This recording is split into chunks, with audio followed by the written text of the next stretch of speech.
मराठी मॅट्रिमोनीवर मिळतो सगळ्यात जास्त चॉईस। मराठी मॅट्रिमोनीने लाखो स्थळं जुळवली आहेत। यापेक्षा चांगली गोष्ट काय असू शकते? मराठी माणसांची नंबर 1 चॉईस मराठी मॅट्रिमोनी। मी सध्या उभा आहे बाळासाहेब ठाकरे हळद संशोधन केंद्रामध्ये। या ठिकाणी इथे जे संशोधक आहेत त्यांच्या वतीनं हळदीवर संशोधनाचं काम सुरू आहे। या ठिकाणी हळदीचे हे रोपटे तयार करण्यात आलेले आहेत। 8 प्रकारचे जे हळदीचे वाण आहेत जे हिंगोली जिल्ह्यातल्या वातावरणामध्ये, हिंगोलीतल्या मातीमध्ये चांगलं उत्पादन देतील अशा वाणांची निर्मिती करण्याचं काम या ठिकाणी करण्यात येते। माझ्यासोबत येथील टेक्निकल ऑफिसर तांत्रिक अधिकारी देशमुख सर आहेत। सर, हे कधीपासून काम सुरू आहे? किती प्रकारचं बियाणं इथं रोपटे तयार केलं?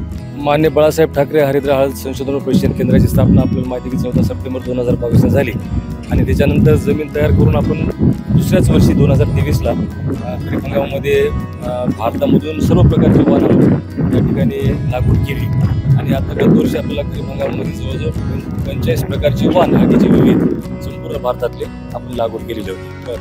आता या हळद वाहनापैकी जे वाहन आपल्या भागाला चांगलं उत्पादन देतात, ज्याची उत्पादकता चांगली आहे, असे वाहन आपण घेऊन ते शेतकऱ्यांमध्ये त्याचा प्रसार आणि प्रचार करायला। जेव्हा शेतकऱ्यांना तुम्ही हे गत वर्षी रोपटे दिले होते, काय रिझल्ट आला? उत्पादनाच्या बाबतीत कसं वाटलं? काय काय यामध्ये वीक पॉईंट वाटले की जे बदल करणं अपेक्षित आहे तुम्ही? आता प्रोट्रेमध्ये हळद लागवडीचा प्रयोग जो आहे महाराष्ट्रामध्ये या भागात मराठवाड्यात विशेषतः ते पहिल्यांदाच आपण केला आहे। मराठवाडा भाग विभागामध्ये आपण थोडंसं कोकण विभागात बघितलं तर तिकडे प्रोट्रेपासून लागवड होते, परंतु आपल्या भागात ही लागवड होत नाही। सगळी आपल्या हळकुंडापासून ओल्या हळदीपासून मातृकांडापासूनच लागवड होते। आयुक्त तळावर आपण गत वर्षी 50,000च्या वर रोपे तयार करून विविध भागात दिले। सगळ्या जिल्ह्यामध्ये आपलं नांदेड आहे, परभणी आहे, हिंगोली आहे, अशा वेगवेगळ्या भागामध्ये वेगवेगळ्या शेतकरी तालुक्यामध्ये दिले आणि त्यांच्या अतिशय चांगले रिझल्ट आपल्याला त्या ठिकाणी मिळाले। साधारणतः 800 ग्रॅमपासून 1.5 किलोपर्यंत उत्पादन एका झाडापासून आपल्याला त्या ठिकाणी मिळालं आणि मग तो फीडबॅक आपल्याला चांगला मिळाल्यामुळे त्याच्यावर रोगराई कमी आली, त्याच्यावर वाढ चांगली झाली, उत्पादन चांगलं आलं। विशेष म्हणजे शेतकऱ्यांना त्यांच्या घरचं बेणं लागवडीसाठी पुढच्या हंगामामध्ये उपलब्ध झालं।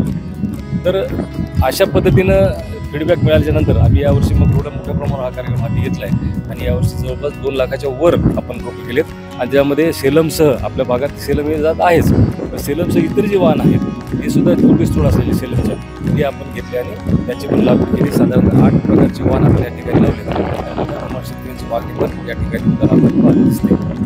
प्रायोगिक तत्वावर तुम्ही ही रोपांची निर्मिती करत सांगताय, किती शेतकऱ्यांना हे वितरित केले जाणार आहे हे रोप आणि आपल्याकडे किती शेतकऱ्यांची नोंदणी झालेली काय सांगता येईल? तर आपल्याकडे नोंदणी तर 50 ते 60 शेतकऱ्यांची झाली। वरच्यावर फोन पण येतात लोक शेतकऱ्यांचे आणि आमचा एक मेन उद्देश असा आहे की ह्या रोपांपासून बेणे निर्मिती व्हावी। मेन उद्देश साधारणतः आपण जर विचार केला तर 1000 जर आपण रोपं लावले तर त्यापासून ओली हळद आपल्याला 1 एकर लागवडीसाठी मिळू शकते, म्हणजे 8 क्विंटलपासून 12 क्विंटलपर्यंत।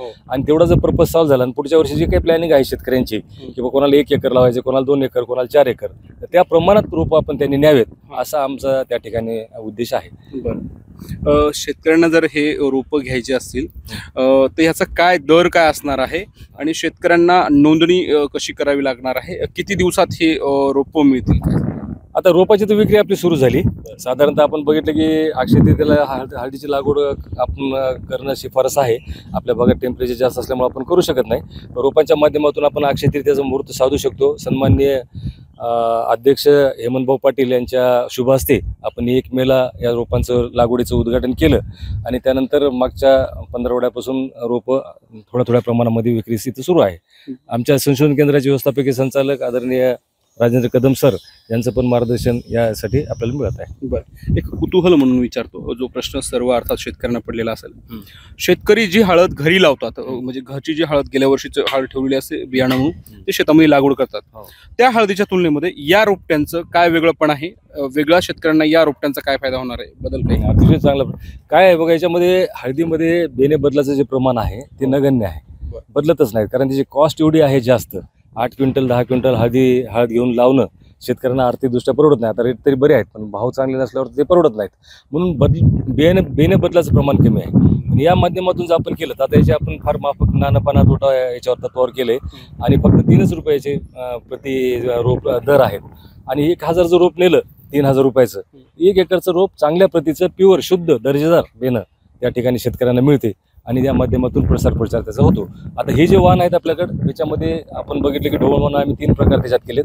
7 महिन्यात येणारे वाण, 8 महिन्यात येणारे वाण आणि 9 महिन्यात येणारे वाण, असे 3 प्रकारचे वाण या ठिकाणी आहेत. मग ज्या शेतकरी बांधवांना पाण्याची कमतरता आहे, कमी पाणी आहे, अशा शेतकऱ्यांसाठी 7 महिन्याचे वाण जर आपण रोपाच्या माध्यमातून दिले, साधारणतः 1 ते 1.5 महिना रोपांचा आणि नंतरचा जो 15 दिवसाचा कालावधी पाणी तोडायचा, तो जो वाचला तर मधल्या पावसाचं पाणी आणि मध्ये जो पावसाचा खंड आहे त्याच्यामध्ये जर सिंचनाची व्यवस्था केली तर अतिशय चांगलं त्या ठिकाणी शेतकऱ्यांना उत्पादन येऊ शकते.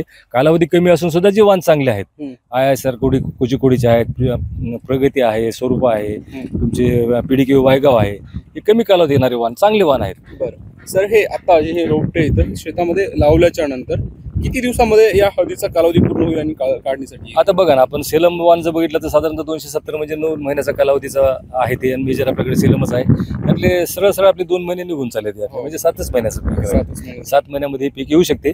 आणि कमी कालावधीचे जे पीक आहे ते जर शेतकऱ्यांनी लागवड केली तर मार्केटला ते माल लवकर येते आणि रेट त्याला चांगले मिळू शकतात. मग तो एक फायदा आहे. याच्यामध्ये चांगले फायदे आहेत सगळेच, फक्त एकच आहे की याच्यापासून कोचा जो म्हणतो ना आपण, मदर टर्मरिक नाही, लावल्याच्या नंतर जे कोचा राहतो तो कोचा फक्त याच्यात मिळत नाही. बाकी सगळ्या गोष्टी त्याच्यात चांगल्या आहेत, उत्पादन चांगलं होते, याच्यात खाडे होत नाहीत, सगळं प्लांट पॉप्युलेशन ऑप्टिमम राहते. जेवढे आपण लावाल झाड तेवढे झाड तिथं राहतात, त्याच्यामुळे याचं उत्पादन चांगलं आहे.